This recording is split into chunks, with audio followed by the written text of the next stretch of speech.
আল্লাহর এই খাস নামটি ধরে আপনি যেই দোয়া করবেন আল্লাহ পাক সঙ্গে সঙ্গে আপনার সেই দোয়াকেই আল্লাহ পাক কবুল করে নেবেন। এটা চমৎকার একটি আমল, ইউনিক একটি আমল। আপনি করে দেখেন এই সহজ আল্লাহর খাস নামটি।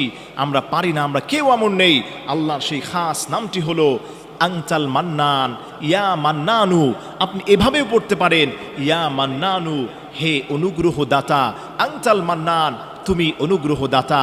আপনি এভাবেও পড়তে পারেন। মান্নান শব্দের অর্থ হচ্ছে অনুগ্রহদাতা। আল্লাহর এই খাস নামটি পড়ে যে যেই দোয়া করবে, হাত উঠাতে দেরি।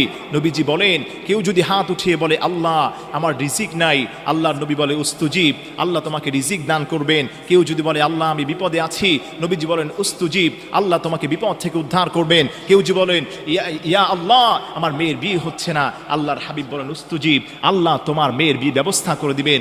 সর্বোপরি মুহাদ্দিসিনে কেরাম ব্যাখ্যা করেছেন